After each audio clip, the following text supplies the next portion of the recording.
Si uno no puede sin eso, le tocó, no. Y cada vez siento que no puedo sin esa vaina, que me toca seguir. No sé cómo, entonces así con la burocracia, con el CAN, con la academia, me va a tocar que pierda plata, ¿qué carajo me importa un carajo? Tendré que inventarme otra cosa para seguir, para gastarme, para compensar mi estómago de capitalista y mi sexo nadaísta, porque eso es caro.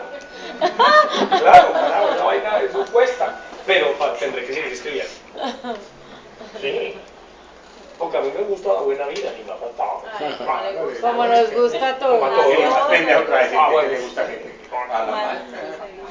Ya te voy a decir que nos respondió el escritor de la lectora que estuvo aquí, Sergio Álvarez.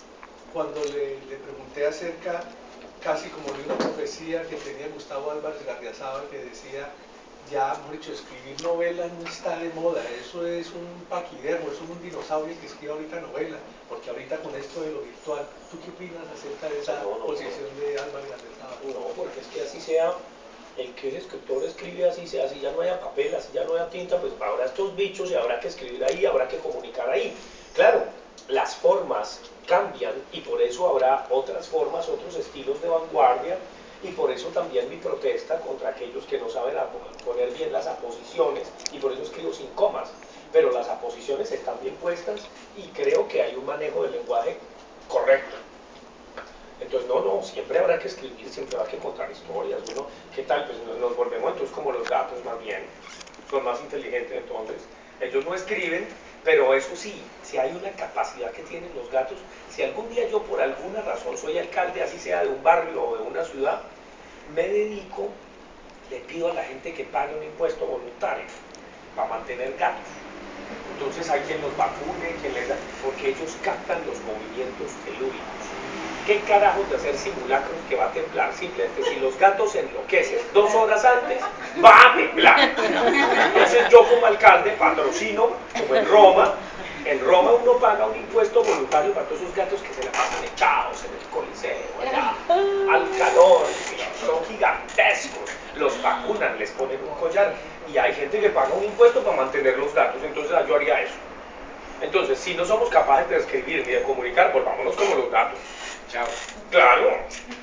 No, el espíritu humano tiene una vaina muy bonita y es justamente no conformarse con que va a desaparecer, con que va a morir. Eso hay que ponerlo por escrito. Hay que hacer música, o hay que hacer pintura, o hay que hacer escultura. No, siempre va a existir. No, si no dejamos de ser humanos. La respuesta de Sergio Álvarez, si no me ayuden, pues venir, estamos hablando como de... No me hables ahorita de Álvarez Gardiazabal, que estamos hablando de otra cosa. Esa es la respuesta de Sergio Álvarez. Y hay con respecto a lo que dice el maestro, hay una entrevista que le hacen a un poeta reconocido nuestro, Omar Ortiz. Ser humano antes que poeta es él. Y le preguntan esa misma pregunta, no le hacen esa misma pregunta y él dice, tendríamos que si dejáramos de escribir sería que ya el planeta como tal no existiera. Tendrían unos animales, unas bestias que no tuvieran sensibilidad, que no pensaran. Y eso pienso yo, la desazón de Álvarez Gardiazabal era, o sea, ya no hay... Nadie quiere, público. No, nadie quiere leer 600 páginas, 700 páginas. Es como que por lo decía que eso es un dinosaurio. Pero eso no depende de la cantidad. Carreta, eso no depende de la cantidad y además, yo estoy convencido de que en la medida en que estos textos nuestros circulen, va a haber un montón de jóvenes que en vez de que jueguen Atari o jueguen no sé qué carajos, para descansar de eso van a buscar el leyendo, libro. escribiendo, no, de verdad. Es que hacer el ejercicio de leer en voz alta es una maravilla. Esto es como, eso desde que se inventó la escritura, es como recrear 4000 años de historia humana. Es fascinante. Ahora que otros hagan videos, chévere también, pero igual es el lenguaje que está circulando, es la palabra. Ahora, la palabra escrita tiene un acento interesantísimo. La palabra escrita es ese logos, es el verbo que se hace carne. La palabra escrita es genial. Y que no se puede modificar. Pues, ahí quedó. Ahí quedó ya. Y si cometiste un error, ahí quedó. Ahí quedó y la puedes evocar, pero ahí está, ahí ¿no? está. Y le puedes dar otro sentido, quizá. Alguien decía en una conferencia que para fortuna nuestra, todavía nuestras mesitas de noche seguían acumulando bueno. libros. Y todos tenemos la esperanza de que voy a sacar un tiempo para leerme todos, porque todos los empecé, todos me los quiero leer. Todavía hay ambición nuestra por leer la página escrita, la página física. Y aún, independientemente con todos esos debates que hay sobre el libro virtual, sobre el iPad, toda esa vaina, pues uno ahí en el iPad tiene su biblioteca. Sí. Y en el iPad uno tiene 100, 200, 500 libros. Vamos, Sí. pues empieza a leer. Una preguntita, desde tu punto de vista, ¿usted cree que, a ver, cómo estás viendo lo que se llama esta nueva generación? Hablemos de la nueva generación de los 30, de los años, digamos, de los muchachos de 30 años para atrás, pues, sí están leyendo, pero bueno, en el caso de nuestro país, de la juventud sí está leyendo, o se ha dejado, como tú decías, de incluir de la cuestión del computador, porque por ejemplo yo lo veo por la nieta mía que ella tiene eso y no lee un carajo, le ganó un librito de Julio Verne, la vuelta de 80 días, y eso le mamó, no se leyó y no dos paginitas. Entonces uno le pone a ver, no le gusta leer, no sé, tiene 13 años. Entonces uno dice que, claro, a ver, las comparaciones son odiosas, pero hay que hacerlas. Cuando yo era niño, cuando estaba muchacho, ¿por qué me apasionó la lectura? Yo creo que muchos de los de aquí, los cómics, uno comenzó con los cómics. Y a veces uno iba a intercambiarlo con los amigos los cómics o los iba a leer.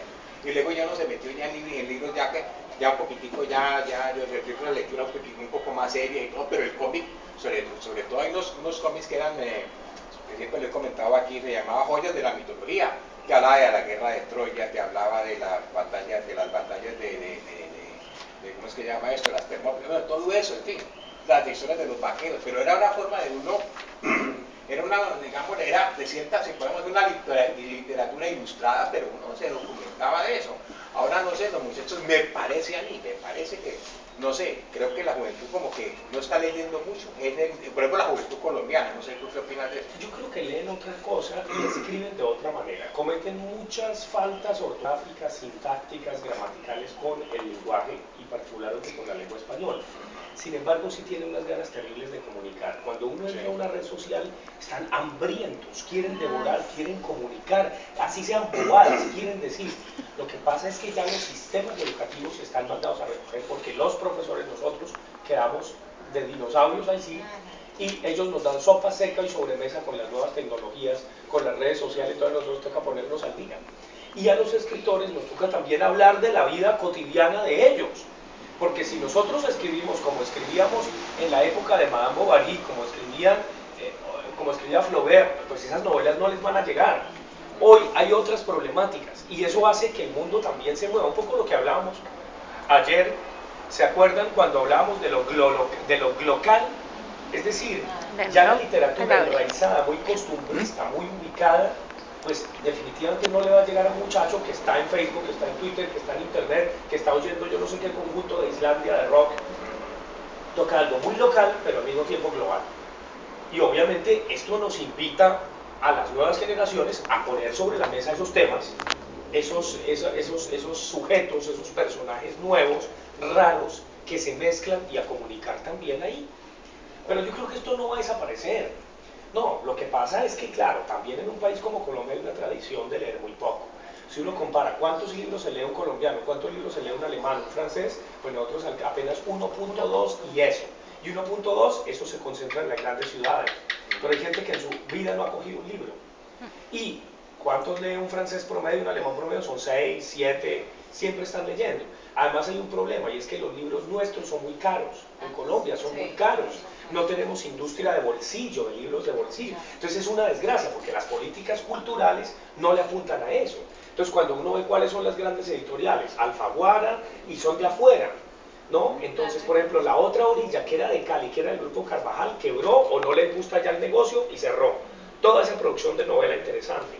Entonces, obviamente, ese es un problema feroz. Yo creo que a futuro, colectivos como este, cuando crezcan, tendrán que construir su propia industria editorial. Sí, Danilo. Sí, Danilo. No, es que la vaina sigue, porque es que, claro, cuando esta vaina se desborde y ya haya un texto de uno de ustedes que dice, hola, esta vaina habría que imprimirla, pues toca hacer vaca y publicarla e Ya imprimirla. estamos hablando Ya de estamos vaca. en Ahora queda como una mano. Ya estamos en sí. Pero Ya tú comentaste algo que de pronto Que se va me gustaría que lo ampliaras sagrada. en cuanto a la cuestión de la educación. Estamos que, digamos, el docente se está quedando corto, algo así te entendí. En cuanto a la educación, Sí, sí, tú dijiste que no, que la cuestión es que pues justamente también tiene que ver con el tema del profesor.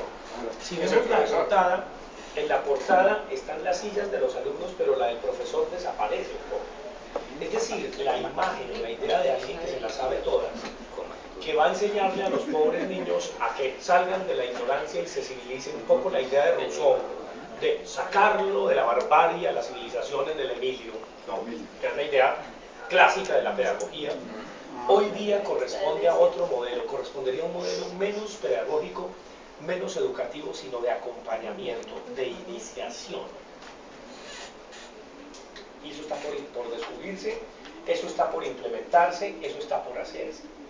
Pero ya el sistema educativo, en donde aquí está el que sabe y allá el que aprende, aquí está lo sagrado, aquí está lo profano, allá lo profano, aquí está el que celebra, allá está el que participa pasivamente, está mandado a recoger. ¿Por qué? Porque los pelados aquí tienen YouTube, tienen Wikipedia, tienen Twitter, tienen Google y aquí está todo. La tabla rasa. Entonces, el supuesto señor que tiene un saber enciclopédico se queda corto con respecto a esto. Tanto que en universidades ya hay pelados pilos mirando a ver con datos cómo el profesor se equivoca y le dice, profesor, perdóneme, usted se equivoca. Sí, ¿Cómo? porque es que Mire. ahí está actualizado, en internet está actualizado. Entonces, ahí hay un problema porque eso cambia el estatus del profesor. Es decir, el profesor no va a ser alguien, el profesor viene de profesar. Profesar es contar una verdad casi que dogmática, es repetir el catecismo. No, se necesita es maestro, se necesita es gente que acompañe. Por eso digo, ya no caigamos en la tentación de enseñar como caímos en la tentación de hacer el bien. No, acompañemos. Y el acompañar cambia completamente las pedagogías, los sistemas educativos. Por ejemplo, aquí me siento mucho más cómodo que en una aula de clase, porque aquí estamos conversando. Se eliminó la conversación de las aulas, el profesor que llega a sacar sus ecuaciones diferenciales y que a llenar tablero, por favor, la universidad está cortada de la vida. De la vida. Nos enseñan mil cosas, ¿para qué carajos si yo estoy deprimido? Entonces, nos toca, yo no sé qué vamos a hacer, y yo lo decía, carajo, ¿cómo es que los rectores no han movido el sistema universitario estatal? ¿Cómo es posible que un profesor de la Nacional no pasa al Valle, uno del Valle de la Antioquia? ¿Cómo no hay un profesor itinerante, crear categorías? Carajo, nos falta creatividad definitivamente y vivimos pensando en nuestros poquitos, pequeñitos problemas y no creamos esta vaina, no revolucionamos realmente la educación. Se necesita también clases que se hagan en un café, ¿por qué no? Se necesitan clases que se hagan a las 10 de la noche, ¿por qué no? Tomando vino, ¿por qué no? Por favor, es que se rompe el esquema. Romper el berraco esquema del salón y de... No, por favor, esto es mucho más aprendizaje entre todos que llegar, buenos días, la lección, el quiz, el parcial. Por favor, es decir, el mundo cambió. Y lo que les dije al principio, si la universidad, si la escuela no se da cuenta de ese necesario Vaticano III, le va a pasar lo que a la iglesia. Un montón de gorditos que creen que tienen la verdad y la verdad está en otra parte porque no hay verdad. Es un equívoco increíble. Usted me hace acordar de un caso que nos contó Juan Carlos Ballesteros sobre el Colegio de la Colina, sobre el libro La Ilíada. ¿Te acuerdas?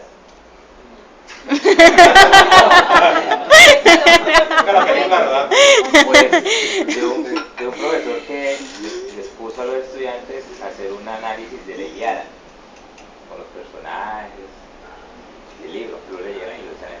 Y él les dio el análisis que él había hecho. Los pelados lo leen y en la próxima clase van y dicen, profesor, ese no es su análisis, eso usted lo sacó del internet. Ese no se metía en pata. Ahora, lo otro también complicado con los sistemas educativos actuales es que no tienen en cuenta la experiencia. Yo creo que desde el único punto honesto, desde donde uno puede hablar, es desde su experiencia, desde su vivencia. Desde ahí yo puedo decir yo. El resto son abstracciones. Entonces, cuando no hablamos desde nuestra experiencia, hablamos desde un autor de una vaina abstracta. Pero la ley de gravedad hay que concretizarla en que si saco el pan se me cae. Ahí, eso es la experiencia.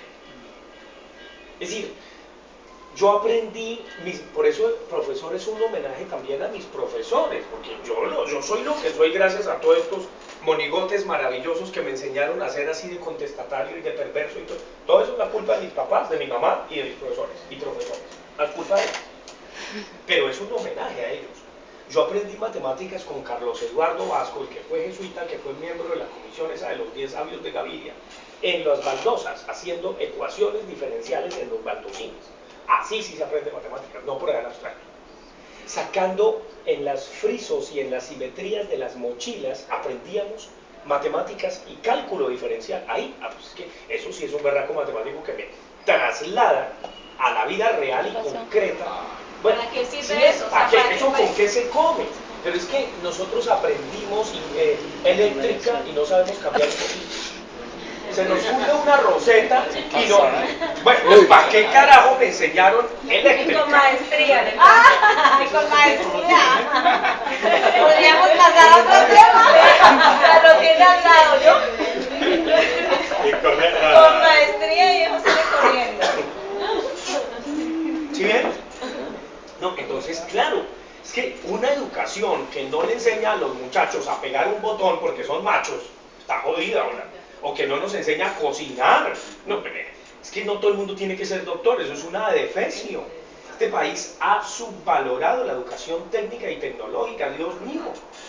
Necesitamos buen pan, buenos sastres, confección.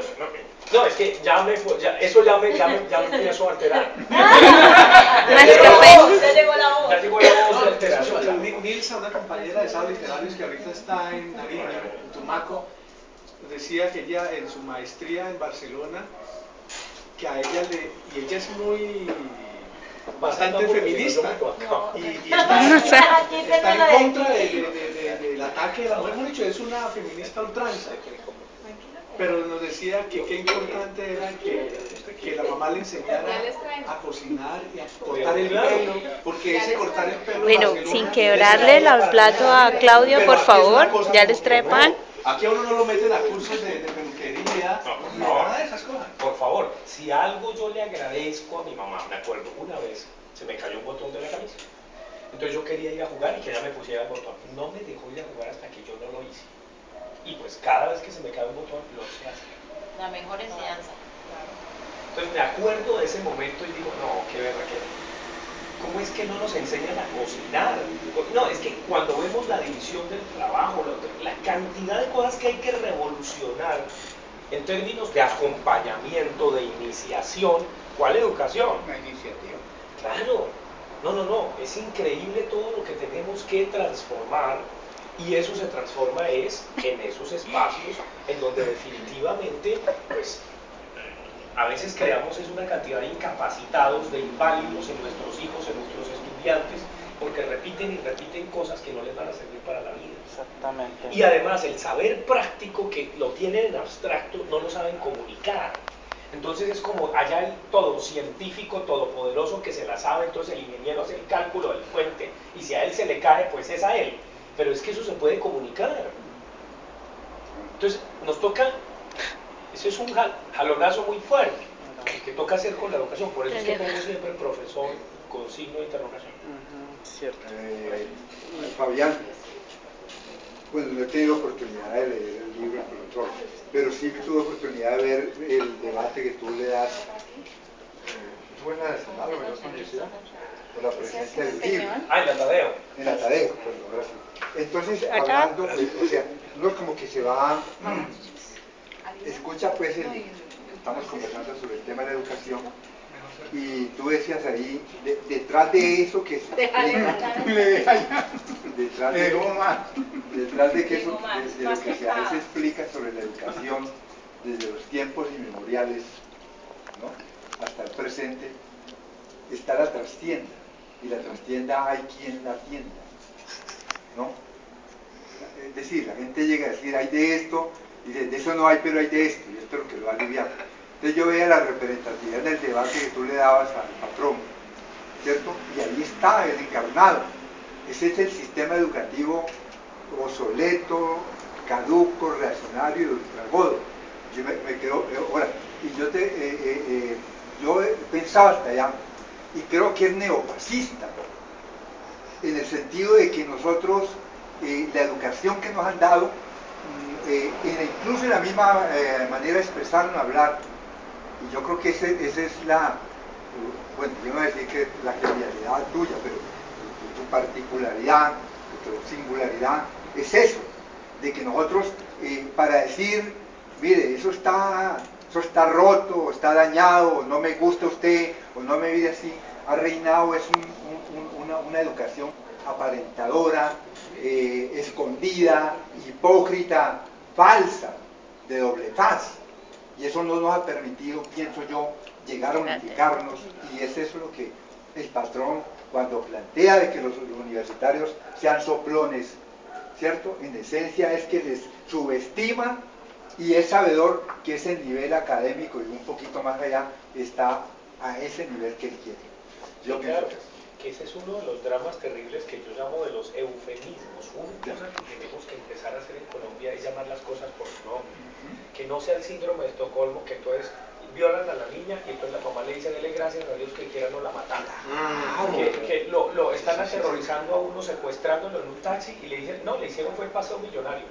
Y entonces la pesca milagrosa cuando lo agarraron, que la señora Piedad tienen secuestrados y dicen retenidos. Y que el otro hubo asesinatos de gente que hicieron pasar por la guerrilla, falsos positivos. No, carajo, llamemos las cosas por su nombre. Ese es uno de los puntos que estamos jodidos en Colombia, porque el otro día, miren el oso que yo hice. Una amiga me dice, no, es que yo tengo un hijo superdotado. Le dije, buenísimo, yo quiero jugar ajedrez con él. Entonces ella como que me evadía, hasta que un día me presentó a su hijo y resulta que era idiota, era bobo, porque a los bobos se les dice superdotados. Yo no sabía de eso. Para mí superdotados, que es muy inteligente el genio. Claro. No llamamos las cosas ni a las personas por su nombre. Eso es un serio problema y vivimos de eufemismos, ¿no? Entonces, a los soplones, informantes. A no sé qué, bueno, entonces ese... Niño especial. Bueno, muy bien. Entonces, no, yo creo que hay que decirse verdades y hay que nombrar cosas sin temor, decir, no, qué carajo. Entonces hay que asumirse, y por eso digo, y lo he dicho en muchos escenarios, que este país es un país cacorro. País cacorro en el sentido de que es cobarde, de que no tiene huevas para asumir las cosas.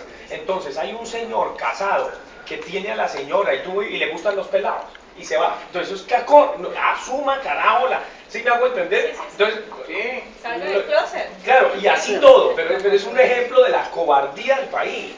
Sí, y es algo muy cierto Visten porque... las cosas, Sí, no las visten. todo es... Pero yo lo digo desde mi experiencia porque me ha tocado, tú has sido profesor universitario casi siempre, ¿cierto? A mí me ha tocado estar en el otro lado del charco, me ha tocado el profesor de barrio, en zonas populares. Y la dinámica en una zona popular es una cosa muy cruda y es algo muy difícil para uno trabajar con muchachos porque en esas zonas vulnerables son zonas en las que no existe respeto, en la cual la masculinidad se ejerce mediante la violencia. El ser macho es el que es más bravo y el que es capaz de coger al otro e intimidarlo y el que se come la vieja primero. Y entre más peladitos, entre más jovencitos inicie sexualmente, más hombre es. Y el que anda con arma es el más bravo. Una moto es una forma de legitimar su masculinidad. Pero, o sea, y los han evaluado mediante esos roles. Y se paran las crestas y se quieren ver los más fieros. Pero va el profesor y el pelado hace la cagada, ¿cierto? Y no es capaz de decir, yo la hice. No, o sea, se esconde. Entonces ahí hay una doble moral. Porque, o sea, si yo la hice, entonces esa doble moral también de la delincuencia. El que la hace y no la y no la Asume. y no la asume. Exactamente, y también uno ve mucho esa falta de respeto, intolerancia entre los mismos muchachos, y a veces hasta uno va y cita al padre de familia, y más es el madrazo que uno se gana del padre de familia. Entonces, y esa resistencia que tienen al sistema educativo, porque el modelo educativo, en vez de brindarles como una posibilidad a los muchachos, bueno, de expresarse y todo, es peor, porque los colocan a hacer una formación militar, ¿cierto? Sí. Para adoctrinarlos, para que entren bien o sea, la forma de hacer disciplina es colocándolos a hacer formación. Y lo primero que dicen que uno... Tiene que leerse el profesor, sí, está ahí. y lo primero que uno debe hacer como pedagogo, lo primero que a mí me dicen es, coja y organícelos en su puesto. Dependiendo de cómo esté el salón organizado, así mismo es su manejo de grupo. Y a veces es más importante para un profesor saber de manejo de grupo que saber de enseñanza. ¿Tenerlos controlados? Exactamente, exactamente. Y la autoridad se mide, y la autoridad y el desempeño de un buen profesor se mide en un buen manejo de grupo, más que en la capacidad de dejarle algo al muchacho. Sí, por eso digo que ese es un problema del sistema educativo en general. Es decir, hasta que no cambiemos ese sistema, pues esa vaina no va a funcionar. Ahora, obviamente hay muchos niveles, ya pensando políticamente en la pirámide. Una cosa es el Ministerio de Educación, las Secretarías de Educación, los maestros, pero yo pienso que el nivel donde las cosas realmente pueden transformarse es en el nivel básico de los maestros, de las famosas prácticas pedagógicas. Y un punto clave es reconocer que uno no enseña un carajo y que uno no tiene que caer en la tentación de enseñar, sino acompañar. Es decir, y que lo que hace el maestro, no el profesor que se profesa, es aprender. Si un maestro no se sorprende cada vez que entra a un salón de clase y revoluciona esa vaina, está en el lugar equivocado. Cierto. O sea, y además al maestro le toca ser actor, le toca ser mil cosas para ganarse la atención de los pelados. Ustedes no saben lo que es esa vaina. Yo conozco también, sí. Es que yo fui educación pública, colegio público, todo soy público. Yo no hice nada privado, salvo los cursitos en los Andes. Sí. Pero porque los aproveché, porque no era mamerto resentido de que si iba a los Andes me iba a burguesar. No, qué carajo. Yo no, para eso, a mí no ha habido esos problemas. Entonces, siempre fue educación pública, pero un problema que tuvo Colombia, que se tiró la educación básica y media, fue con esa mierda de la promoción automática.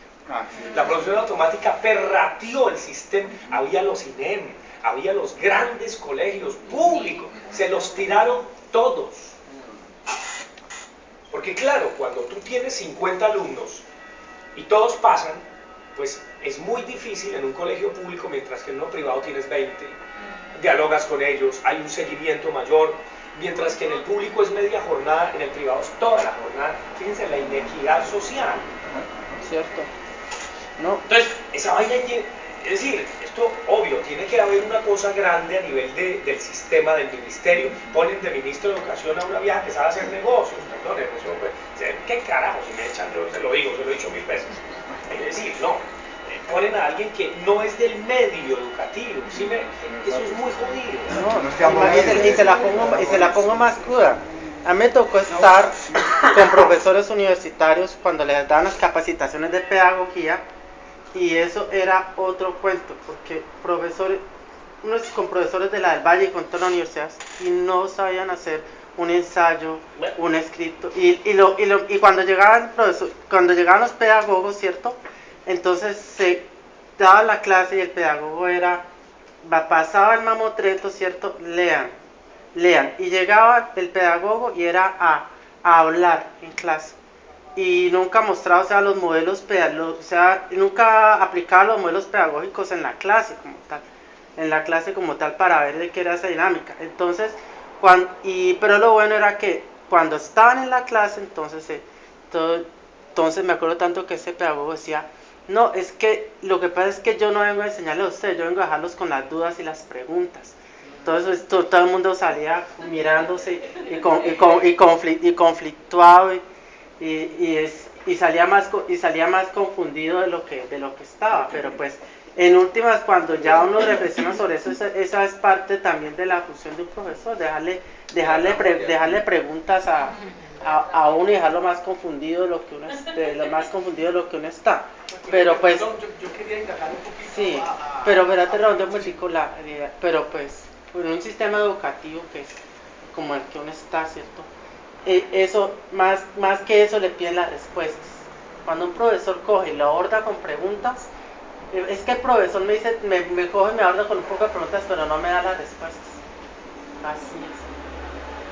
Queda lo siguiente, en esa etapa de la enfermedad, cuando está en la clínica y ya pues está en un proceso de convalecencia, de recuperación, está es como el caldo de pollo, los caldos que dan en las clínicas, en los hospitales. ¿Qué tan importante y qué te reconstruye, por ejemplo, cuando añorabas el ajiaco? Uy, sí, mire, para mí la comida es muy importante en ciertos platos. Entonces yo babeaba por un ajiaco, deseaba un ajiaco. Me fascina el porquería ajiaco, ¿qué culpa? Pues a mí lo hacían bien en mi casa y siempre me gustó. Entonces me traen un caldo de pollo, me da una neura tan berraca esa vaina. Era un consomé ahí. Claro. Llamado ajiaco. No. Entonces obviamente eso me muero en la piedra, la neura. Pero sí, es decir, eso muestra cómo hasta en el aspecto más sensible, lo que lo liga a uno a la vida es eso que Gabo llama el olor de la guayaba.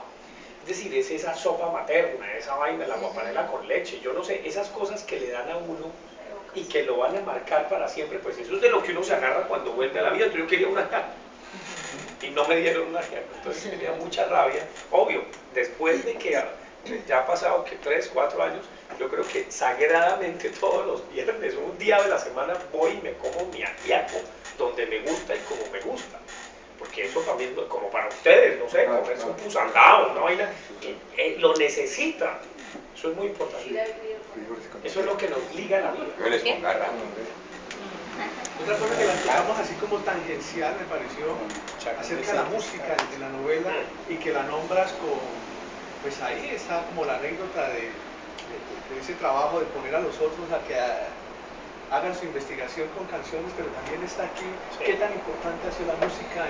Es muy importante y particularmente en el despertar de la clínica lo fue el segundo movimiento de la séptima sinfonía de Beethoven, que es el Allegretto, que es un movimiento muy lento. Y claro, como uno tiene sus obsesiones por sí, así como por los boleros o por una canción de Criacuervos cuando estoy haciendo campaña con Mocus para el Senado, entonces es porque te vas, no sé si eres porque es música de plancha también.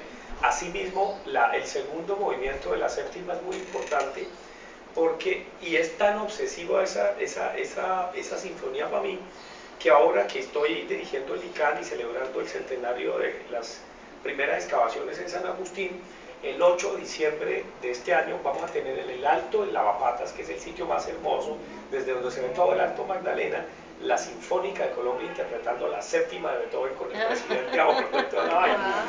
Claro, para que escuchen esa vaina y sobre todo pasarles casi que al final de la tarde en diapositiva todas esas imágenes maravillosas de las esculturas de San Agustín, pues para que como colombianos sepan el patrimonio que tienen, caramba, esta vaina tiene que verla el mundo.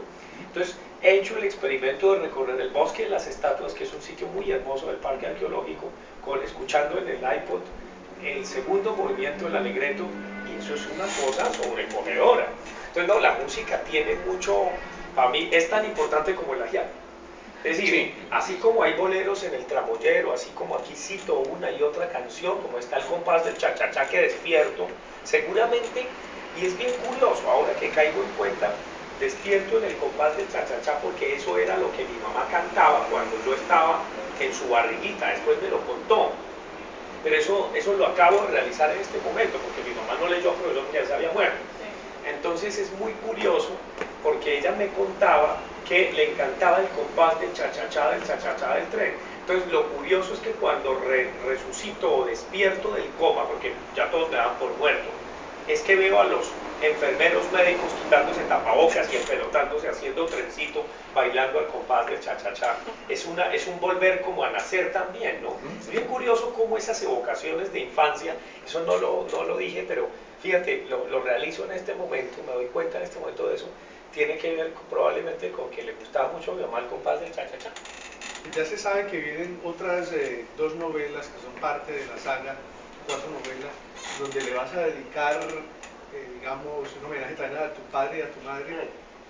¿Por qué aquí fue tan tangencial la muerte de ellos? Además porque aquí es se en te un mueren párrafo, en tus manos, puff, ¿no? y puff, se mueren en los 2 párrafos. En un párrafo mi papá y en el otro mi mamá. ¿Y en Mi tu mamá mano? primero, y en ¿En mis tu brazo? manos, además murió de mis manos. Yo creo que probablemente porque no, es decir, es como cuando uno hace un cuadro y eso es. Pero ese es todo. Es una cosa muy curiosa. Si otra de las razones por las cuales tengo que estar muy agradecido con la vida es que los seres que he querido siempre han muerto conmigo. Mi papá, mi mamá y mi gato, un gato que quise mucho. Yo estaba en París, se lo dejé a unos amigos, se les había volado, ellos estaban muy angustiados, me llamaron, yo adelanté el tiquete, vine. Ese día no pude dormir, yo vivía en la casa de mis papás en la Candelaria en Bogotá y luego me fui como a las 3 de la mañana a Las Cruces a llamarlo al gato, como un loco. Estaba tan cansado porque tenía el problema del horario y todo, volví y dormí y al amanecer me despertó una nube de moscas que llegó al patio de la casa y era que Mitsuko vino a morir en el patio de la casa. El animalito estaba envenenado desde hacía días, pero vino a morir ahí y eso me dejó muy tranquilo. Es decir, cuando lo enterré con unos amigos, así como cuando enterré a mi mamá y mi mamá, es que murieron, me di cuenta de que se iban y que era importante. Eso se me hace maravilloso. Uno de mis grandes miedos desde entonces es no tender la cama. ¿Qué tal que me muera y no tendí la cama? Digo, qué desgracia. Van a decir, qué carajo, qué desorden. Qué desordenado. Entonces, yo vivo en las carreras, vivo aceleradísimo todo el tiempo, pero saco los 5 minutos para tender mi cama. Eso se me hace, porque mi mamá me jodía mucho porque no te, entonces ahora tiendo la cama. Entonces no me voy, así llegue tarde a la oficina, así, tiendo la cama. Y lo otro que me aterra es pelearme con alguien que quiero, porque qué tal que se me muera o me muera. Entonces, si usted es amigo mío y me peleo, y yo voy corriendo para la oficina, tengo que volverme y digo, ¿me perdona? Yo no quise porque no me puedo ir tranquilo. Porque tengo el miedo de que algo nos pase y quedamos mal. Porque siempre con los seres queridos que se me han muerto estamos bien. Entonces yo no quiero que... Cerró. No, eso me aterraría. Se vuelve uno fetichista también, pero es muy vivo eso, y eso está presente también en la novela. Es muy de vida. ¿No? Entonces, por ejemplo, una de las cosas que me traumatiza cada vez que viajo y cuando hago viajes largos es dejar a mi gato, porque el porquería, si ve que yo hago la maleta, se esconde y le da rabia. Se muere la piedra porque lo dejo. Entonces, me toca tomarme unos 10, 15 minutos y siempre llego tarde al aeropuerto, casi pierdo los vuelos, porque me toca explicarle que me voy y hasta que no me lamen, no, de verdad, llego a ese nivel, hasta que el gato no me hace... Está bien, te doy permiso. Sí. No me puedo ir. Pero te diga, te doy permiso. ¿Se dan cuenta? Eso es culpa de la literatura, es decir, se vuelve uno... Pero es cierto. No, es la vida, Es la vida, es sí, la sí, vida, sí. es la vida. Fernando Vallejo era Con los perros. Yo con son la los perrita, gatos. ¿no? Sí. Decía que le murió la perrita, Claro. siempre casi se muere también. No, para mí los gatos son una vaina muy rara. Anoche, cuando íbamos por el carro, vi uno y yo los llamo y converso con ellos. Y puedo ver un gato callejero y me vuelvo amigo de él. Sí, mi amigo, sí. Es absurdo lo que esos animales, yo no sé qué carajo tengo que ver con ellos, Sí, sí. pero me conmueven. Los gatos. Hay que aprovechar porque faltan muy pocas horas ya que vamos a despedir a Fabián Navia. Y eso siguiente es Buscamos ahora qué hora, pero el digamos lenguaje. eso. ¿Cómo? ¿A qué hora se va a proceder? Tenemos que salir, ¿a qué hora salimos? ¿Alguna Un taxi, hora? ¿o qué? Tengo que abordar a las 20:15. Ya, 8 8 y cuarto. Ya tocaría ir. Se dice las No. 7. 7:15. 7:30. Estar allá. Más bien, Estar 7 allá. puntos. Ahorita que... Sí, No. llamamos un taxi o algo así. No, yo te llamo. Sí. Siete y Es cuarto. lo siguiente. Siete. ¿Qué tan No, importante, es que Fabián, lo ha tengas sido aquí nomás. Ah, yo traje mi maletica y todo, yo ¿Ah, estoy sí? listo. Sí, sí. Ah, no, pues es que yo sí viajo ligero. Mire, si hay algo que a eso también aprendí, con tanto viajadera, no, yo he hecho otra camisita, otros calzoncillos, otras medias rojas también, no creen que son las de ayer. Porque me fascinan las porquerías medias rojas, me fascinan. ¿No? Claro, cuando estoy en la oficina no las puedo usar porque entonces van a decir, de corbata van a decir, no, todavía no soy tan famoso para hacer lo que me da la... Pero me encantan las medias rojas. Entonces, y en Colombia no venden medias rojas, sino deportivas para jugar fútbol. Pero Arturo Calle debería hacer medias rojas, carajo, eso es buenísimo. Bueno, entonces... Sí, tiene ya bueno. un cliente fijo. Muy bien. ¿Dónde las compra? Ah, no, eso me toca en París o en Roma. Que se Del pusieron papado. de moda. En Roma se pusieron de moda, hay tiendas por montones y todos los italianos ahora usan medias rojas. Esa vaina de puto. chévere. ¿Por qué? Y morada, pues por la iglesia. Por el Papa. Entonces ahora hay toda gama y todos Zapatos los rojos. Zapato rojo. Además esas zapatillas que usa el Papa, eso es una vaina carísima. Ah, claro, una millonada. De acá, ¿no? Papá. Ay, papá.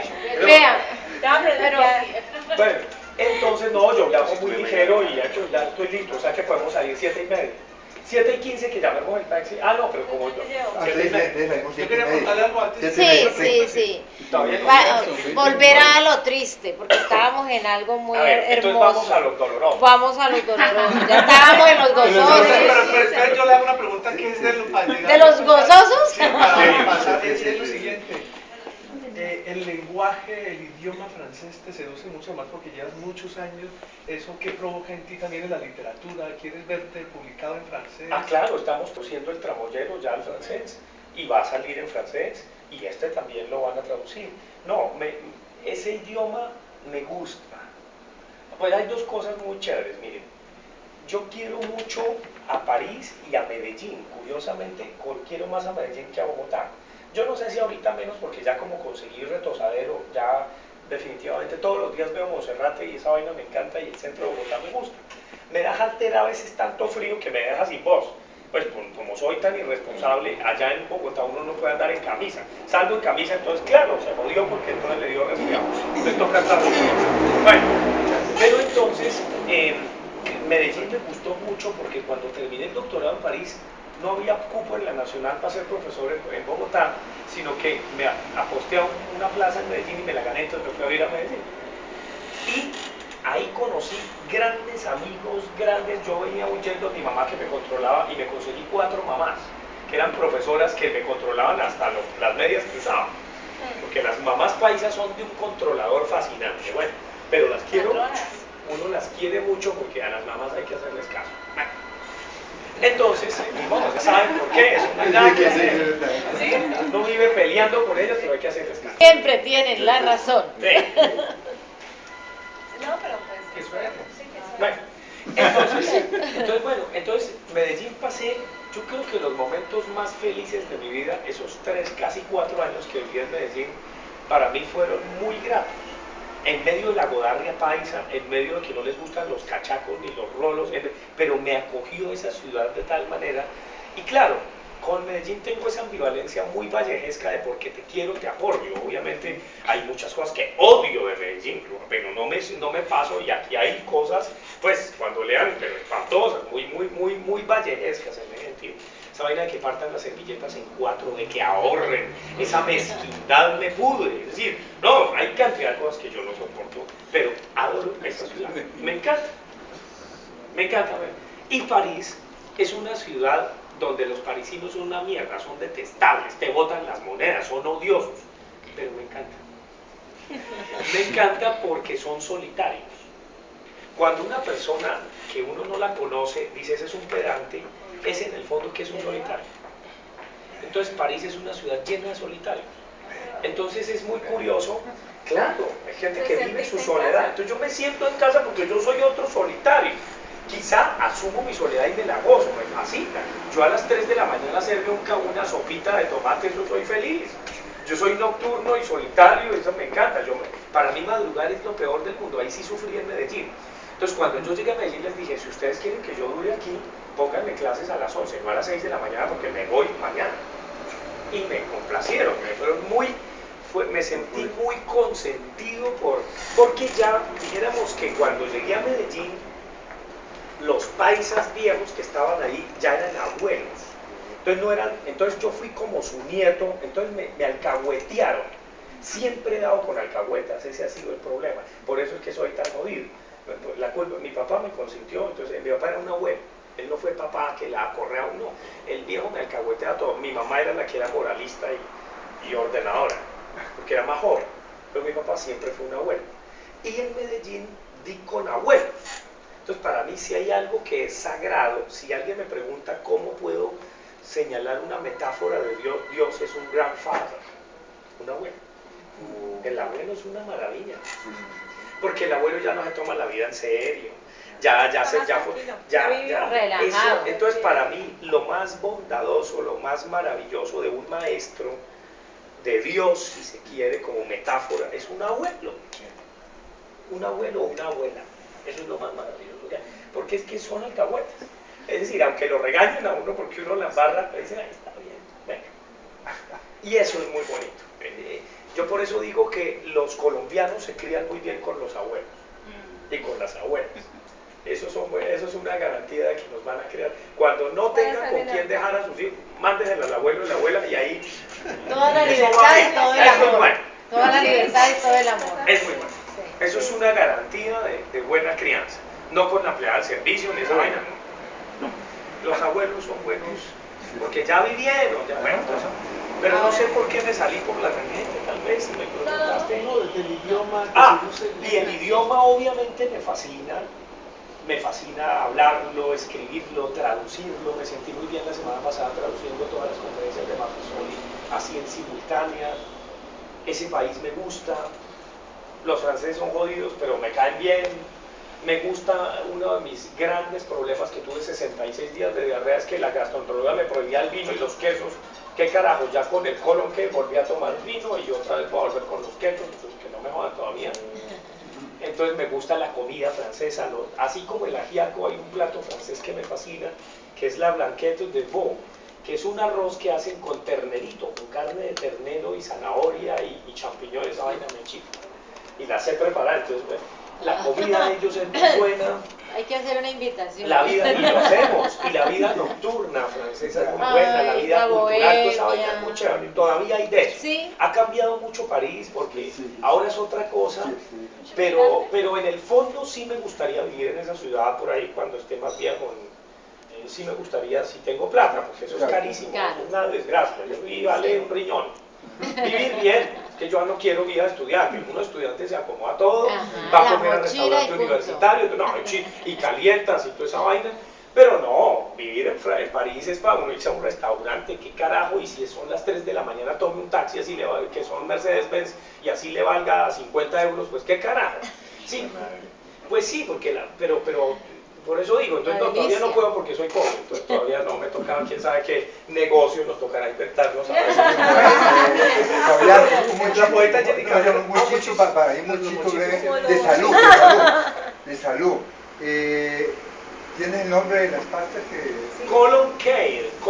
¿Esto es naturista? En todas las tiendas naturistas debe estar esa vaina. Llame ya y le entregamos por su... Confirmado que es bueno. Pues a mí me tiene, yo estoy feliz con esa vaina. Te iba a recomendar, era más adelante, si lo quieres hacer, y cuando tengas tiempo así por allá, el cristal de sábila con papaya.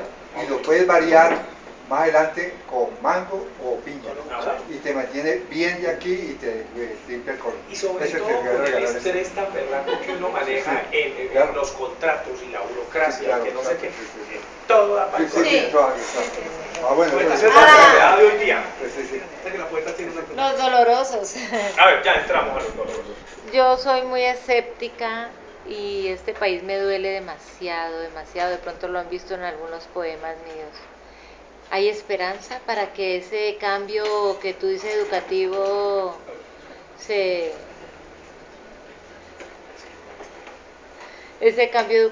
dé desde arriba? Yo, en ese sentido, y se los decía a Danilo y a Claudia, pues yo creo que este país no tiene remedio, este país está jodido, pero aquí uno no se aburre. Es decir, de aquí a, veíamos los trancones y la vaina, y yo le decía a Claudia, ¿cómo hace uno para conducir aquí?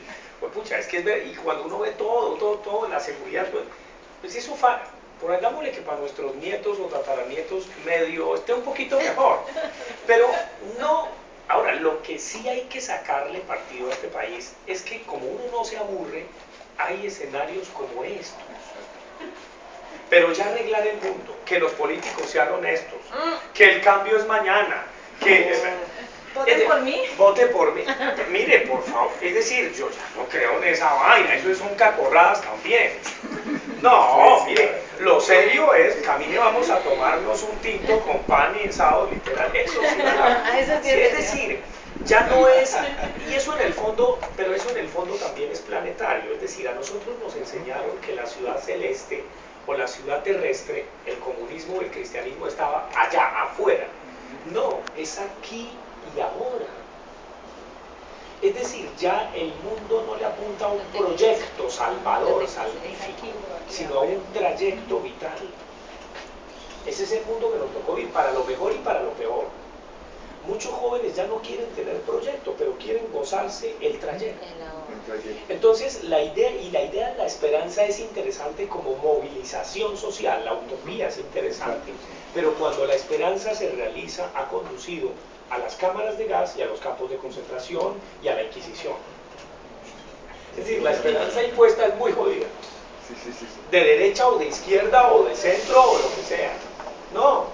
Entonces, sí, entonces yo creo que deberíamos aprender a, claro, uno tiene que tener metas, todas esas vainas, de acuerdo, y ahorrar un poquito, pues para que, como la pensión no la van a tumbar las aseguradoras de pensión, ellos se lo van a tumbar, pagarán la deuda externa, o yo no sé qué carajos con la pensión.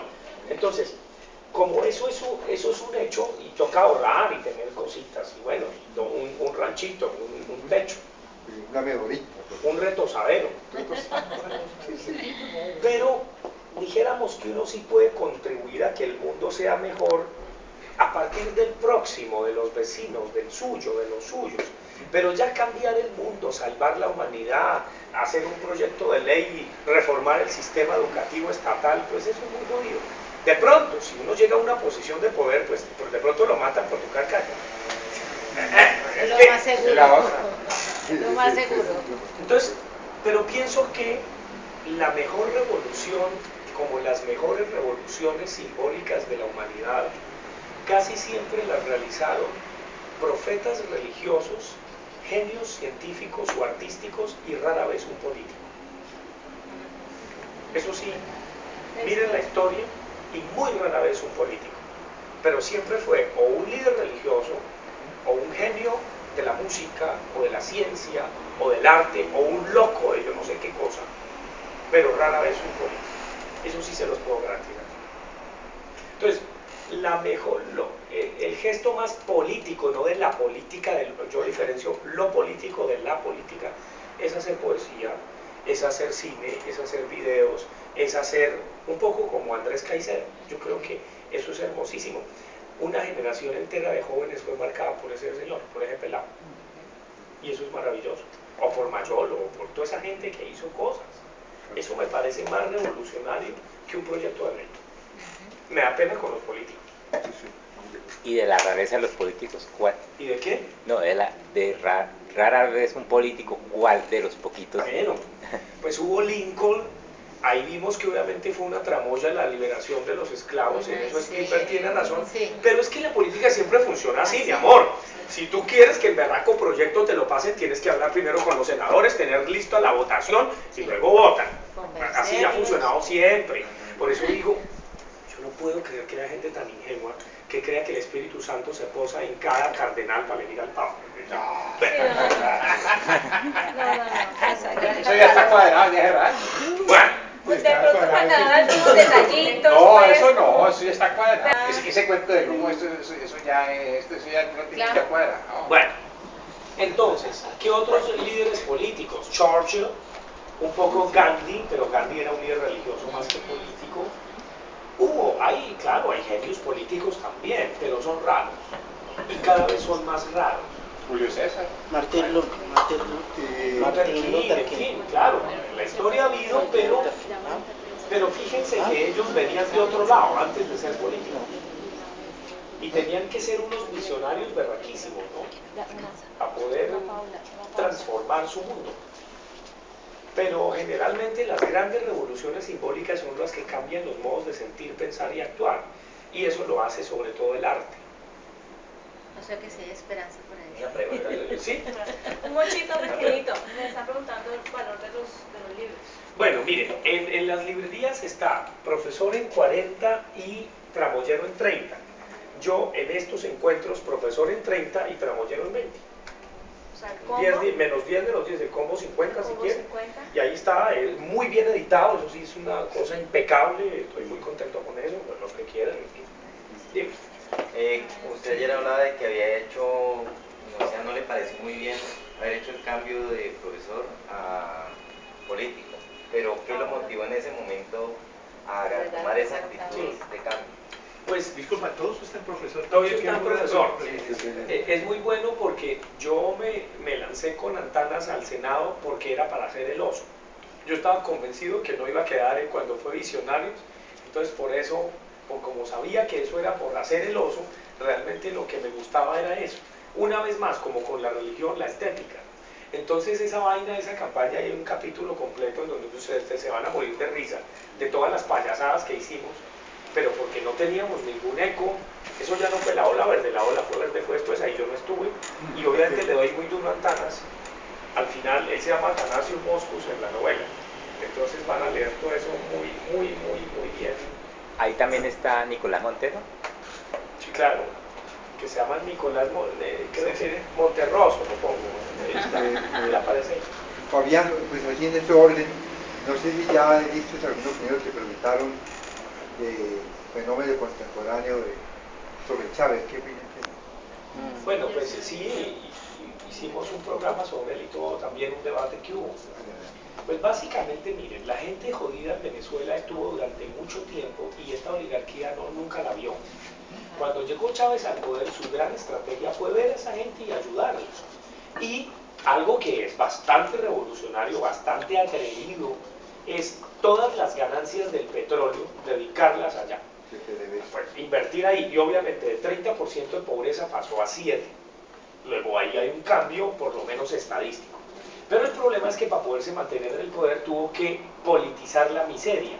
Y viene a eso, súmele el folclore, súmele el expropiese, súmele el aló presidente, entonces claro, y súmele que su familia también se enriqueció.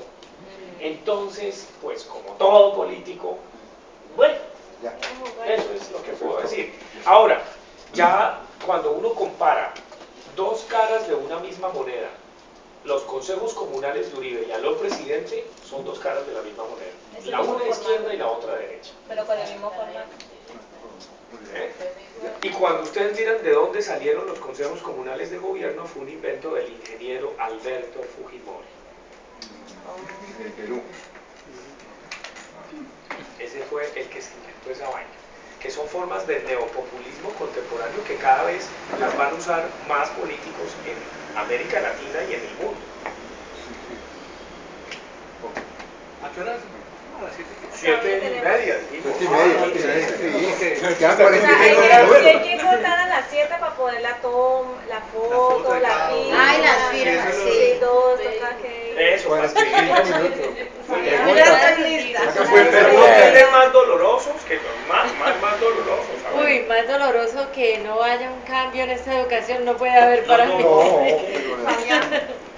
Tengo un hijo de 14 años, he procurado que sea un buen lector, me ingenié unas mañas como desde los 3 años, por eso él dice esa frase tuya: mamá, eres bruja, todo lo sabes, siempre tienes la razón. Y somos muy amigos, y es muy amoroso, y somos súper chéveres. Entonces, la angustia mía es que él ame la educación, que quieras recibir todo lo que se pueda de la educación, que sea un aportante positivo para la sociedad, pero que le guste. Yo siempre le digo, la oración que tú tienes que hacer todos los días es: ayúdame a disfrutar la vida hoy, y gracias por estar vivo hoy, a quien sea, no soy de ninguna iglesia, entonces no puedo decirle Dios como se llame, ¿no? Pero si hay un ser allá, di gracias porque estoy aquí, puedo moverme, movilizarme, pero sobre todo quiero disfrutar la vida. Me preocupa grandemente todo lo que él está, que me cuenta, que se ve hoy en día. Y ahora pues sí, ellos van adelante de todo profesor, eso sí, yo lo he visto. Ellos con su tablet ahí están adelantados. Porque la pregunta tuya también puede ser un mochito. Bueno, Sí, dale. va a ser un mochito para que sigues tú y después tú, Humberto, es. Esta payasada es. Ay, que son 45 minutos. Que quiero que